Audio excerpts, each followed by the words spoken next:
तो फ्रेंड, स्वागत है आपका अपने चैनल आज क्लास में। जैसे आपको पता है प्रीवियस ईयर क्वेश्चन का क्लास शुरू कर दिया गया है और ये क्लास रोज सुबह 5:30 बजे लाइव चलता है। तो रोज सुबह 5:30 बजे लाइव आप हमसे जुड़ के ये क्लास कर सकते हैं। और आज की इस वीडियो में हिंदी के 50 प्रीवियस ईयर ऑब्जेक्टिव प्रश्न हम आपको बताएंगे जो बोर्ड एग्जाम 2009 से लेके 2020 तक के परीक्षाओं में पूछे गए हैं। तो एक भी प्रश्न आप स्किप मत कीजिएगा, वीडियो को प्लीज आप लोग शुरू से लेके अंत तक देखिएगा, क्योंकि ये जो 50 प्रीवियस ईयर ऑब्जेक्टिव प्रश्न है ये बोर्ड एग्जाम 2021 के लिए काफी महत्वपूर्ण है। तो प्लीज आप लोग वीडियो को शुरू से लेके अंत तक देखिएगा। और ये है वीडियो का पार्ट 3। अगर आप पार्ट 1 और पार्ट 2 नहीं देखे हैं तो कमेंट बॉक्स में लिंक है, वहां से आप लोग देख सकते हैं। और चैनल को सब्सक्राइब नहीं किए हैं तो चैनल को सब्सक्राइब भी कर लीजिएगा, साथ में बेल आइकन को ऑल पे दबा लीजिएगा ताकि जब भी क्लास हो तो आपके पास नोटिफिकेशन पहुंचता रहे। तो आइए शुरू करते हैं पहले नंबर प्रश्न से। पहला नंबर प्रश्न है कि जाति प्रथा क्या निर्धारित करता है। यहाँ पे आपको बताना है कि जाति प्रथा क्या निर्धारित करता है। ए ऑप्शन है पेशा, बी ऑप्शन है दिनचर्या, सी ऑप्शन है व्यापार, डी ऑप्शन है कुछ नहीं। तो यहाँ पे आपको बताना है कि जाति प्रथा क्या निर्धारित करता है। तो जाति प्रथा पेशा को निर्धारित करता है, इसे आपको याद रखना है। यानी यहाँ पे ए ऑप्शन क्या हो जाएगा, यहाँ पे बिल्कुल ही सही हो जाएगा। ये देखते हैं अगला प्रश्न 2 नंबर प्रश्न है कि बेतमा कहाँ स्थित है। यहाँ पे आपको बताना है कि बेतमा कहाँ स्थित है। ए ऑप्शन है इंदौर के पास, बी ऑप्शन है इलाहाबाद के पास, सी ऑप्शन है पुणे के पास, डी ऑप्शन है पटना के पास। तो यहाँ पे आपको बताना है कि बेतमा कहाँ स्थित है। तो बेतमा इंदौर के पास स्थित है, इसे आपको याद रखना है। यानी यहाँ पे ए ऑप्शन क्या हो जाएगा, यहाँ पे बिल्कुल ही सही हो जाएगा। ये देखते हैं अगला प्रश्न 3 नंबर प्रश्न है कि दारिश नामक सोने के सिक्कों से भरा घड़ा किसे मिला था। काफी महत्वपूर्ण प्रश्न है। ए ऑप्शन है हेकल को, बी ऑप्शन है हरकस को, सी ऑप्शन है वारेन हेस्टिंगस को, डी ऑप्शन है विलियम जोन्स को। तो यहाँ पे आपको बताना है कि दारिश नामक सोने के सिक्कों से भरा घड़ा किसे मिला था। तो वारेन हेस्टिंगस को मिला था, इसे आपको याद रखना है। काफी महत्वपूर्ण प्रश्न है। यानी यहाँ पे सी ऑप्शन क्या हो जाएगा, यहाँ पे बिल्कुल ही सही हो जाएगा। काफी महत्वपूर्ण 50 प्रीवियस ईयर ऑब्जेक्टिव प्रश्न है जो बोर्ड एग्जाम 2021 के लिए काफी महत्वपूर्ण है। तो प्लीज आप लोग वीडियो को शुरू से लेकर अंत तक देखिएगा। और वीडियो को लाइक नहीं किए तो प्लीज आप लोग वीडियो को लाइक भी कर दीजिएगा। ये देखते हैं अगला प्रश्न 4 नंबर प्रश्न है कि बुढ़ापे शब्द में कौन सी संज्ञा है। यहाँ पे आपको बताना है कि बुढ़ापे शब्द में कौन सी संज्ञा है। ए ऑप्शन है जातिवाचक संज्ञा, बी ऑप्शन है व्यक्तिवाचक संज्ञा, सी ऑप्शन है भाववाचक संज्ञा, डी ऑप्शन है समूहवाचक संज्ञा।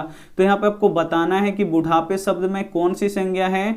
तो भाववाचक संज्ञा है, इसे आपको याद रखना है। यानी यहाँ पे सी ऑप्शन क्या हो जाएगा, यहाँ पे बिल्कुल ही सही हो जाएगा। ये देखते हैं अगला प्रश्न 5 नंबर प्रश्न है कि मछली लेकर कौन भाग गया। यहाँ पे आपको बताना है कि मछली लेकर कौन भाग गया। ए ऑप्शन है संतु, बी ऑप्शन है बंटू, सी ऑप्शन है भग्गू, डी ऑप्शन है जग्गू। तो यहाँ पे आपको बताना है कि मछली लेकर कौन भाग गया। तो संतु मछली लेकर भाग गया, यानी यहाँ पे ए ऑप्शन क्या हो जाएगा, यहाँ पे बिल्कुल ही सही हो जाएगा। ये देखते हैं अगला प्रश्न 6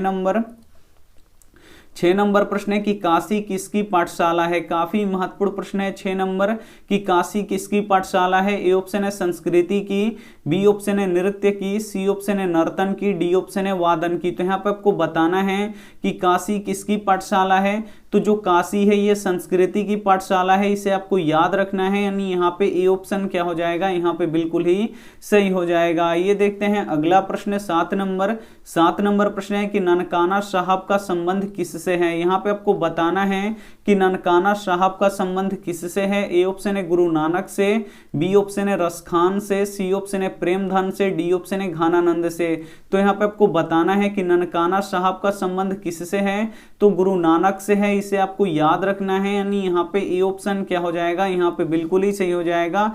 काफी महत्वपूर्ण प्रश्न है। तो एक भी प्रश्न आप स्किप मत कीजिएगा, वीडियो को प्लीज आप लोग शुरू से लेकर अंत तक जरूर देखिएगा। और वीडियो को लाइक नहीं किए तो प्लीज आप लोग वीडियो को लाइक भी कर दीजिएगा। ये देखते हैं अगला प्रश्न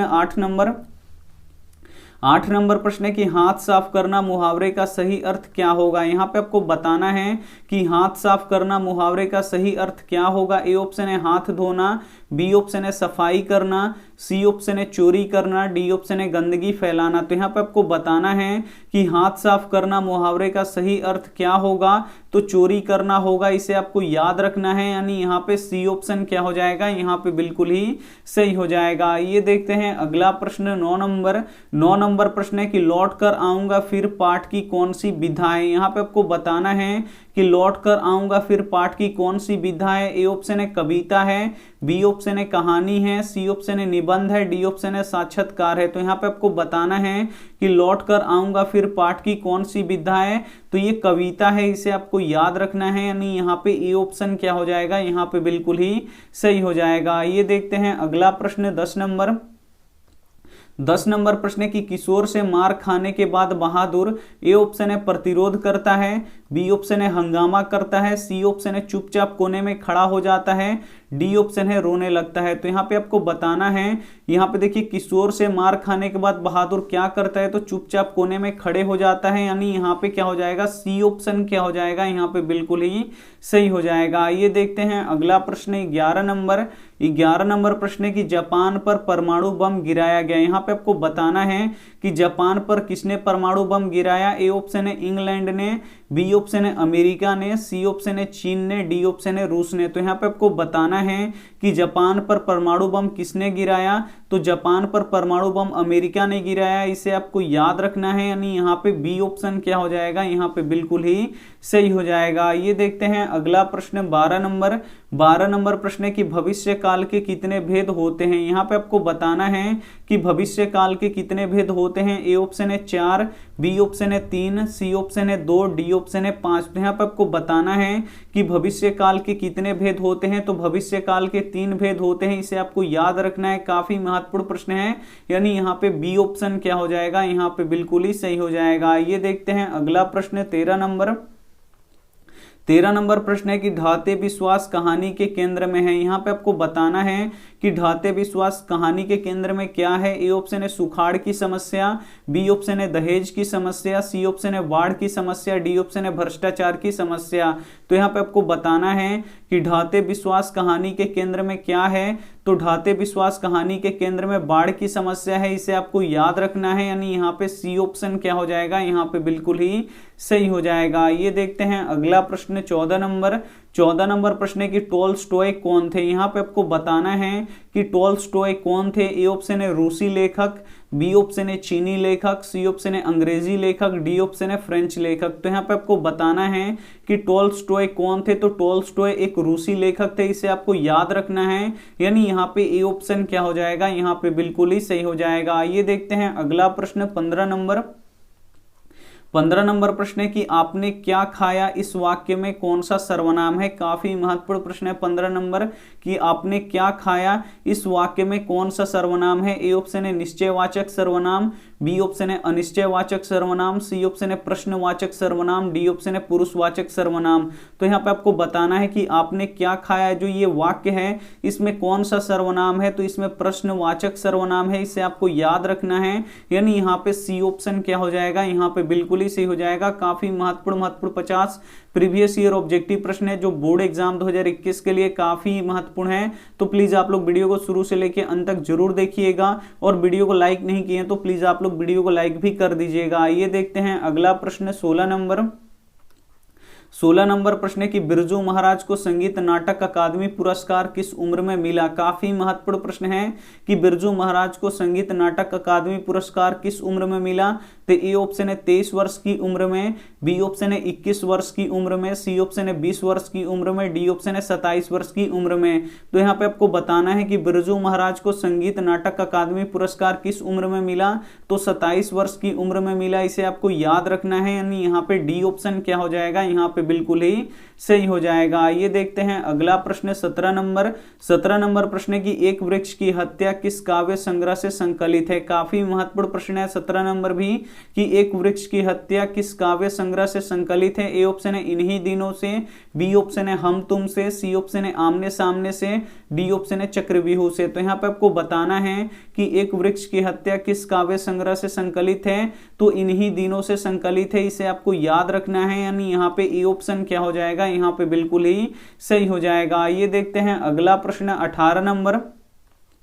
18 नंबर प्रश्न है कि लौह पुरुष में कौन सा समास है। काफी महत्वपूर्ण प्रश्न है कि लौह पुरुष में कौन सा समास है। ए ऑप्शन है द्वंद्व, बी ऑप्शन है कर्मधारय, सी ऑप्शन है द्विगु, डी ऑप्शन है इनमें से कोई नहीं। तो यहाँ पे आपको बताना है कि लौह पुरुष में कौन सा समास है, तो कर्मधारय समास है, इसे आपको याद रखना है, यानी यहाँ पे बी ऑप्शन क्या हो जाएगा यहाँ पे बिल्कुल ही सही हो जाएगा। ये देखते हैं अगला प्रश्न यहाँ पे 19 नंबर प्रश्न है कि मराठी किस भाषा में लिखी जाती है। यहाँ पे आपको बताना है कि जो मराठी भाषा ही है किस लिपि में लिखी जाती है, ये आपको बताना है। ए ऑप्शन है ब्राह्मी लिपि में, बी ऑप्शन है नंदी नागरी लिपि में, सी ऑप्शन है देवनागरी लिपि में, डी ऑप्शन है अंग्रेजी में। तो यहाँ पे आपको बताना है कि मराठी भाषा किस लिपि में लिखी जाती है, तो देवनागरी लिपि में लिखी जाती है, इसे आपको याद रखना है, यानी यहाँ पे सी ऑप्शन क्या हो जाएगा यहाँ पे बिल्कुल ही सही हो जाएगा। आइए देखते हैं अगला प्रश्न 20 नंबर प्रश्न है कि जारशाही कहाँ थी। यहाँ पे आपको बताना है कि जारशाही कहाँ थी। ए ऑप्शन है रूस में, बी ऑप्शन है फ्रांस में, सी ऑप्शन है नेपाल में, डी ऑप्शन है चीन में। तो यहाँ पे आपको बताना है कि जारशाही कहाँ थी, तो जारशाही रूस में थी, इसे आपको याद रखना है, यानी यहाँ पे ए ऑप्शन क्या हो जाएगा यहाँ पे बिल्कुल ही सही हो जाएगा। काफी महत्वपूर्ण 50 प्रीवियस ईयर ऑब्जेक्टिव प्रश्न है, तो एक भी प्रश्न आप स्किप मत कीजिएगा। वीडियो को प्लीज आप लोग शुरू से लेकर अंत तक जरूर देखिएगा, और वीडियो को लाइक नहीं किए तो प्लीज आप लोग वीडियो को लाइक भी कर दीजिएगा। ये देखते हैं अगला प्रश्न 21 नंबर प्रश्न है कि गांधी जी के जन्म दिवस को किस रूप में मनाया जाता है। काफी महत्वपूर्ण प्रश्न है। ए ऑप्शन है शिक्षा दिवस के रूप में, बी ऑप्शन है अहिंसा दिवस के रूप में, यहाँ पे सी ऑप्शन है स्वतंत्रता दिवस के रूप में, डी ऑप्शन है मानवता दिवस के रूप में। तो यहाँ पे आपको बताना है कि गांधी जी के जन्म दिवस को किस रूप में मनाया जाता है, तो अहिंसा दिवस के रूप में मनाया जाता है, यानी यहाँ पे बी ऑप्शन क्या हो जाएगा यहाँ पे बिल्कुल ही सही हो जाएगा। ये देखते हैं अगला प्रश्न 22 नंबर प्रश्न है कि किस नदी के बांध के नीचे लक्ष्मी का घर था। काफी महत्वपूर्ण प्रश्न है 22 नंबर कि किस नदी के बांध के नीचे लक्ष्मी का घर था। ए ऑप्शन है गंगा नदी, बी ऑप्शन है यमुना नदी, सी ऑप्शन है देवी नदी, डी ऑप्शन है सरस्वती नदी। तो यहाँ पे आपको बताना है कि किस नदी के बांध के नीचे लक्ष्मी का घर था, तो देवी नदी के बांध के नीचे लक्ष्मी का घर था, यानी यहाँ पे सी ऑप्शन क्या हो जाएगा यहाँ पे बिल्कुल ही सही हो जाएगा। ये देखते हैं अगला प्रश्न 23 नंबर, जो काफी महत्वपूर्ण प्रश्न है कि लौट कर आऊंगा फिर कविता में कवि कहां लौटने की बात करता है। काफी महत्वपूर्ण प्रश्न है। ए ऑप्शन है बिहार में, बी ऑप्शन है बंगाल में, सी ऑप्शन है उड़ीसा में, डी ऑप्शन है चेन्नई में। तो यहाँ पे आपको बताना है कि लौट कर आऊंगा फिर कविता में कवि कहां लौटने की बात करता है, तो बंगाल में लौटने की बात करता है, इसे आपको याद रखना है, यानी यहाँ पे बी ऑप्शन क्या हो जाएगा यहाँ पे बिल्कुल ही सही हो जाएगा। ये देखते हैं अगला प्रश्न 24 नंबर प्रश्न है कि सच्चा भारत कहां बसता है। यहाँ पे आपको बताना है कि सच्चा भारत कहां बसता है। ए ऑप्शन है शहरों में, बी ऑप्शन है महानगरों में, सी ऑप्शन है गांवों में, डी ऑप्शन है सरायों में। तो यहाँ पे आपको बताना है कि सच्चा भारत कहां बसता है, तो जो सच्चा भारत होता है ये गांवों में बसता है, इसे आपको याद रखना है, यानी यहाँ पे सी ऑप्शन क्या हो जाएगा यहाँ पे बिल्कुल ही सही हो जाएगा। ये देखते हैं अगला प्रश्न यहाँ पे 25 नंबर प्रश्न है कि लेखक शब्द का स्त्रीलिंग क्या होगा। यहाँ पे आपको बताना है कि लेखक शब्द का स्त्रीलिंग क्या होगा। ए ऑप्शन है लेख, बी ऑप्शन है लेखिका, सी ऑप्शन है लेखनी, डी ऑप्शन है लिखावट। तो यहाँ पे आपको बताना है कि लेखक शब्द का स्त्रीलिंग क्या होगा, तो लेखिका होगा, इसे आपको याद रखना है, यानी यहाँ पे बी ऑप्शन क्या हो जाएगा यहाँ पे बिल्कुल ही सही हो जाएगा। ये देखते हैं अगला प्रश्न 26 नंबर प्रश्न है कि मैक्स मूलर के अनुसार सर्वाधिक संपदा और प्राकृतिक सौंदर्य से परिपूर्ण देश कौन सा है। काफी महत्वपूर्ण प्रश्न है। ए ऑप्शन है भारत, बी ऑप्शन है जर्मनी, सी ऑप्शन है यूनान, डी ऑप्शन है अफ्रीका। तो यहाँ पे आपको बताना है कि मैक्स मूलर के अनुसार सर्वाधिक संपदा और प्राकृतिक सौंदर्य से परिपूर्ण कौन सा देश है, तो अपना देश भारत है, यानी यहाँ पे ए ऑप्शन क्या हो जाएगा यहाँ पे बिल्कुल ही सही हो जाएगा। ये देखते हैं अगला प्रश्न 27 नंबर प्रश्न है कि हिरोशिमा कहाँ स्थित है। यहाँ पे आपको बताना है कि हिरोशिमा कहाँ स्थित है। ए ऑप्शन है चीन में, बी ऑप्शन है जर्मनी में, सी ऑप्शन है नेपाल में, डी ऑप्शन है जापान में। तो यहाँ पे आपको बताना है कि हिरोशिमा कहाँ स्थित है। तो जो हिरोशिमा है ये जापान में स्थित है, इसे आपको याद रखना है, यानी यहाँ पे डी ऑप्शन क्या हो जाएगा, यहाँ पे बिल्कुल ही सही हो जाएगा। आइए देखते हैं अगला प्रश्न 28 नंबर। 28 नंबर प्रश्न है कि वकालत की पढ़ाई के लिए गांधी जी कहाँ गए थे। काफी महत्वपूर्ण प्रश्न है कि वकालत की पढ़ाई के लिए गांधी जी कहाँ गए थे। ए ऑप्शन है अमेरिका में, बी ऑप्शन है ब्रिटेन में, सी ऑप्शन है जापान में, डी ऑप्शन है दक्षिण अफ्रीका में। तो यहाँ पे आपको बताना है कि वकालत की पढ़ाई के लिए गांधी जी कहाँ गए थे, तो दक्षिण अफ्रीका में गए थे, इसे आपको याद रखना है, यानी यहाँ पे डी ऑप्शन क्या हो जाएगा, यहाँ पे बिल्कुल ही सही हो जाएगा। काफी महत्वपूर्ण 50 प्रीवियस ईयर ऑब्जेक्टिव प्रश्न है जो बोर्ड एग्जाम 2021 के लिए काफी महत्वपूर्ण है। तो प्लीज आप लोग वीडियो को शुरू से लेकर अंत तक जरूर देखिएगा। आइए देखते हैं अगला प्रश्न 29 नंबर। 29 नंबर प्रश्न है कि उगते सूरज के देश किस देश को कहा जाता है। काफी महत्वपूर्ण प्रश्न है कि उगते सूरज का देश किस देश को कहा जाता है। ए ऑप्शन है भारत को, बी ऑप्शन है श्रीलंका को, सी ऑप्शन है नेपाल को, डी ऑप्शन है जापान को। तो यहाँ पे आपको बताना है कि उगते सूरज के देश किस देश को कहा जाता है, तो जापान को कहा जाता है, इसे आपको याद रखना है, यानी यहाँ पे डी ऑप्शन क्या हो जाएगा, यहाँ पे बिल्कुल ही सही हो जाएगा। ये देखते हैं अगला प्रश्न 30 नंबर। 30 नंबर प्रश्न है कि अभिनेता शब्द का स्त्रीलिंग होगा। यहाँ पे आपको बताना है कि अभिनेता शब्द का स्त्रीलिंग क्या होगा। ए ऑप्शन है अभिनय, बी ऑप्शन है अभिनीत, सी ऑप्शन है अभिनेत्री, डी ऑप्शन है अभिनव। तो यहाँ पे आपको बताना है कि अभिनेता शब्द का स्त्रीलिंग क्या होगा, तो अभिनेत्री होगा, इसे आपको याद रखना है, यानी यहाँ पे सी ऑप्शन क्या हो जाएगा, यहाँ पे बिल्कुल ही सही हो जाएगा। ये देखते हैं अगला प्रश्न यहाँ पे 31 नंबर, फिर से वही यहाँ पे गलती से हो गया, यहाँ पे देख लीजिए 32 नंबर। 32 नंबर प्रश्न है कि प्लेटो और कांट थे महान। यहाँ पे आपको बताना है कि प्लेटो और कांट थे महान। ए ऑप्शन है वीर, बी ऑप्शन है दार्शनिक, सी ऑप्शन है नाविक, डी ऑप्शन है सैनिक। तो यहाँ पे आपको बताना है कि प्लेटो और कांट थे महान, तो प्लेटो और कांट क्या महान थे, तो महान दार्शनिक थे, इसे आपको याद रखना है।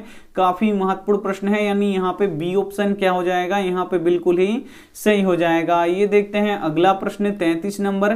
33 नंबर प्रश्न है कि स्वर वर्ण कितने होते हैं। यहाँ पे आपको बताना है कि स्वर वर्ण कितने होते हैं। ए ऑप्शन है 10, बी ऑप्शन है 11, सी ऑप्शन है 16, डी ऑप्शन है 21। तो यहाँ पे आपको बताना है कि स्वर वर्ण कितने होते हैं, तो जो स्वर वर्ण होते हैं ये 11 होते हैं, इसे आपको याद रखना है, यानी यहाँ पे बी ऑप्शन क्या हो जाएगा, यहाँ पे बिल्कुल ही सही हो जाएगा। ये देखते हैं अगला प्रश्न यहाँ पे 34 नंबर। 34 नंबर प्रश्न है कि आभूषण का पर्यायवाची बताएं। यहाँ पे आपको बताना है कि आभूषण का पर्यायवाची आपको बताना है। ए ऑप्शन है घर, बी ऑप्शन है गहना, सी ऑप्शन है पायल, डी ऑप्शन है चूड़ी। तो यहाँ पे आपको बताना है कि आभूषण का पर्यायवाची क्या होगा, तो आभूषण का पर्यायवाची यहाँ पे देखिए गहना होगा, इसे आपको याद रखना है, यानी यहाँ पे बी ऑप्शन क्या हो जाएगा, यहाँ पे बिल्कुल ही सही हो जाएगा। ये देखते हैं अगला प्रश्न 35 नंबर। 35 नंबर प्रश्न है कि दुख और डैश जीवन के दो पहलू हैं। यहाँ पे आपको बताना है कि जो ये खाली स्थान है इसमें क्या होगा। ए ऑप्शन है क्रोध, बी ऑप्शन है दुश्मन, सी ऑप्शन है प्रेम, डी ऑप्शन है सुख। तो यहाँ पे आपको बताना है कि दुख और डैश जीवन के दो पहलू हैं, तो यहाँ पे जो ये खाली स्थान है इसमें क्या होगा, सुख होगा। तो यहाँ पे देखिए दुख और सुख जीवन के दो पहलू हैं, यानी यहाँ पे डी ऑप्शन क्या हो जाएगा, बिल्कुल ही सही हो जाएगा। ये देखते हैं अगला प्रश्न 36 नंबर। 36 नंबर प्रश्न है कि अपना उल्लू सीधा करना मुहावरे का अर्थ क्या होगा। काफी महत्वपूर्ण प्रश्न है कि अपना उल्लू सीधा करना मुहावरे का अर्थ क्या होगा। ए ऑप्शन है अपना काम निकालना, बी ऑप्शन है उल्लू पालना, सी ऑप्शन है दूसरे की बात मानना, डी ऑप्शन है दूसरे का काम करना। तो यहाँ पे आपको बताना है, यहाँ पे देखिए कि अपना उल्लू सीधा करना मुहावरे का अर्थ क्या होगा, तो अपना काम निकालना होगा, इसे आपको याद रखना है, यानी यहाँ पे ए ऑप्शन क्या हो जाएगा, यहाँ पे बिल्कुल ही सही हो जाएगा। काफी महत्वपूर्ण प्रश्न है, तो एक भी प्रश्न आप स्किप मत कीजिएगा, वीडियो को प्लीज आप लोग शुरू से लेकर अंत तक जरूर देखिएगा। आइए देखते हैं अगला प्रश्न 37 नंबर। 37 नंबर प्रश्न है कि बिरजू महाराज किस शैली के नर्तक थे। यहाँ पे आपको बताना है कि बिरजू महाराज किस शैली के नर्तक थे। ए ऑप्शन है कथक, बी ऑप्शन है कुचिपुड़ी, सी ऑप्शन है गरबा, डी ऑप्शन है मणिपुरी। तो यहाँ पे आपको बताना है कि बिरजू महाराज किस शैली के नर्तक थे, तो कथक शैली के नर्तक थे, इसे आपको याद रखना है, यानी यहाँ पे ए ऑप्शन क्या हो जाएगा, यहाँ पे बिल्कुल ही सही हो जाएगा। ये देखते हैं अगला प्रश्न 38 नंबर। 38 नंबर प्रश्न की बहादुर के नाम से दिल शब्द किसने उड़ा दिया। काफी काफी महत्वपूर्ण प्रश्न है 38 नंबर कि बहादुर के नाम से दिल शब्द किसने उड़ा दिया। ए ऑप्शन है निर्मला ने, बी ऑप्शन है किशोर ने, सी ऑप्शन है लेखक ने, डी ऑप्शन है लेखक के साले ने। तो यहाँ पे आपको बताना है कि बहादुर के नाम से दिल शब्द किसने उड़ा दिया। तो ये देखिए निर्मला ने उड़ा दिया, इसे आपको याद रखना है, यानी यहाँ पे ए ऑप्शन क्या हो जाएगा, यहाँ पे बिल्कुल ही सही हो जाएगा। बहादुर के नाम से दिल शब्द किसने उड़ाया, तो निर्मला ने उड़ाया, इसे आपको साथ में याद रखना है। आइए देखते हैं अगला प्रश्न यहाँ पे 39 नंबर। 39 नंबर प्रश्न है कि ताज का पर्यायवाची निम्न में से कौन होगा। यहाँ पे आपको बताना है कि ताज का पर्यायवाची निम्न में से कौन होगा। ए ऑप्शन है मुकुट, बी ऑप्शन है सिंहासन, सी ऑप्शन है गद्दी, डी ऑप्शन है राजा। तो यहाँ पे आपको बताना है कि ताज का पर्यायवाची निम्न में से कौन होगा। तो ताज का पर्यायवाची क्या होगा, मुकुट होगा, इसे आपको याद रखना है, यानी यहाँ पे ए ऑप्शन क्या हो जाएगा, यहाँ पे बिल्कुल ही सही हो जाएगा। ये देखते हैं अगला प्रश्न 40 नंबर। 40 नंबर प्रश्न है कि सेन साहब के आंखों का तारा कौन है। यहाँ पे आपको बताना है कि सेन साहब के आंखों का तारा कौन है। ए ऑप्शन है कार, बी ऑप्शन है खोखा, सी ऑप्शन है पुत्रिया, डी ऑप्शन है मदन। तो यहाँ पे आपको बताना है कि सेन साहब के आंखों का तारा कौन है। तो सेन साहब के आंखों का तारा कौन है, खोखा है, इसे आपको याद रखना है, यानी यहाँ पे बी ऑप्शन क्या हो जाएगा, यहाँ पे बिल्कुल ही सही हो जाएगा। ये देखते हैं अगला प्रश्न 41 नंबर। 41 नंबर प्रश्न है कि मैक्स मूलर कहाँ के रहने वाले थे। काफी महत्वपूर्ण प्रश्न है कि मैक्स मूलर कहाँ के रहने वाले थे। ए ऑप्शन है इंग्लैंड के, बी ऑप्शन है जर्मनी के, सी ऑप्शन है अमेरिका के, डी ऑप्शन है श्रीलंका के। तो यहाँ पे आपको बताना है कि मैक्स मूलर कहाँ के रहने वाले थे। तो मैक्स मूलर जर्मनी के रहने वाले थे, इसे आपको याद रखना है, यानी यहाँ पे बी ऑप्शन क्या हो जाएगा, यहाँ पे बिल्कुल ही सही हो जाएगा। ये देखते हैं अगला प्रश्न 42 नंबर।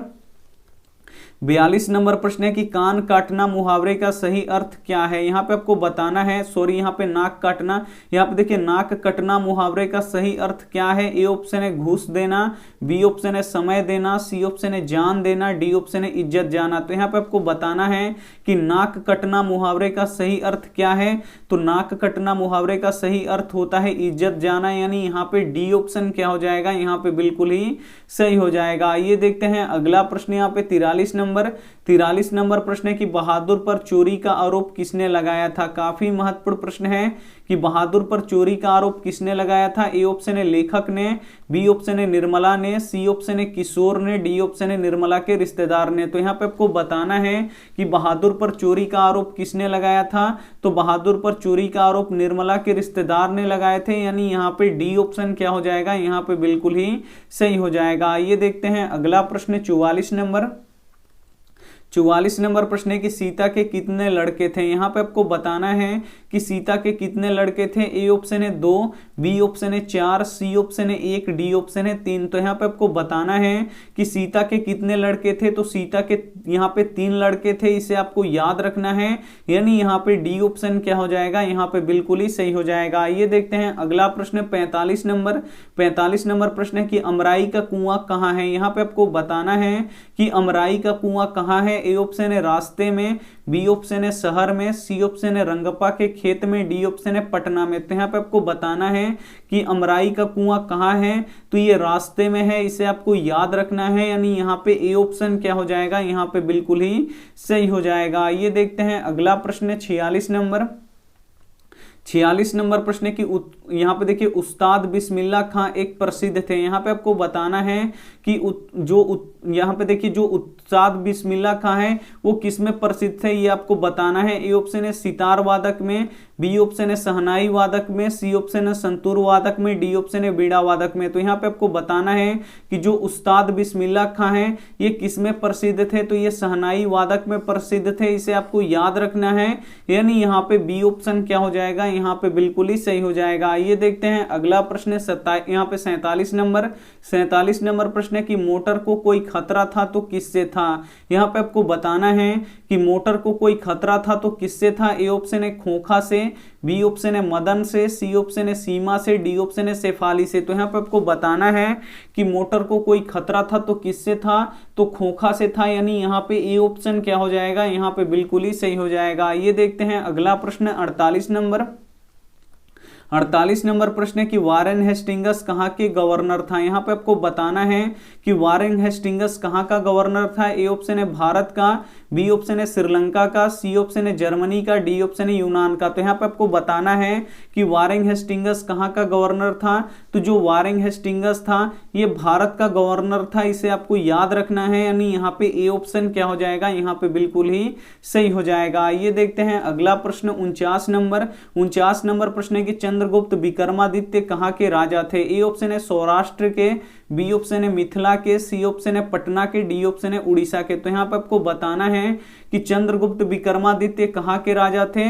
तो ये पटना के राजा थे, इसे आपको याद रखना है, यानी यहाँ पे सी ऑप्शन क्या हो जाएगा, यहाँ पे बिल्कुल ही सही हो जाएगा। ये देखते हैं अगला प्रश्न और अंतिम प्रश्न 50 नंबर प्रश्न है कि गुरु नानक के रचनाओं के संग्रह को यहाँ पे क्या नाम है। यहाँ पे आपको बताना है कि गुरु नानक के रचनाओं के संग्रह का क्या नाम है। ए ऑप्शन है गुरु ग्रंथ साहब, बी ऑप्शन है वाहे गुरु, सी ऑप्शन है ननकाना साहब, डी ऑप्शन है फतेह साहब। तो यहाँ पे आपको बताना है कि गुरु नानक के रचनाओं के संग्रह का क्या नाम है। तो गुरु ग्रंथ साहब है, इसे आपको याद रखना है, यानी यहाँ पे ए ऑप्शन क्या हो जाएगा, यहाँ पे बिल्कुल ही सही हो जाएगा। आप यहाँ पे 50 प्रीवियस ईयर ऑब्जेक्टिव प्रश्न देख चुके हैं जो बोर्ड एग्जाम 2021 के लिए काफी महत्वपूर्ण है। तो इसमें से जो भी प्रश्न आपको याद नहीं है तो प्लीज आप लोग उसे लिख के याद कर लीजिए, क्योंकि इसमें काफी महत्वपूर्ण प्रश्न थे। तो आप लोग प्लीज उसे लिख के याद कर लीजिएगा। और यहाँ पे देखिए वीडियो को लाइक नहीं किए तो प्लीज आप लोग वीडियो को लाइक भी कर दीजिएगा। और यहाँ पे देखिए आपके लिए होमवर्क प्रश्न है कि किस कवि को प्रेम का पीर कहते हैं। ए ऑप्शन है मीराबाई को, बी ऑप्शन है घनानंद को, सी ऑप्शन है सूरदास को, डी ऑप्शन है रसखान को। तो जो भी ऑप्शन आपको सही लगे वो आप हमें कॉमेंट कर दीजिएगा। और वीडियो को लाइक नहीं किए तो प्लीज आप लोग वीडियो को लाइक कीजिएगा, अपने दोस्तों के पास इस वीडियो को जरूर शेयर कीजिएगा। और चैनल को सब्सक्राइब नहीं किए तो चैनल को सब्सक्राइब करके साथ में बेल आइकन को ऑल पे दबा लीजिएगा, ताकि जब भी क्लास हो तो आपके पास नोटिफिकेशन पहुंचता रहे। थैंक यू फॉर वॉचिंग, मिलते हैं अगली वीडियो में। तब तक अपना ध्यान रखिए, मन लगा के पढ़ाई कीजिए। Take care and bye.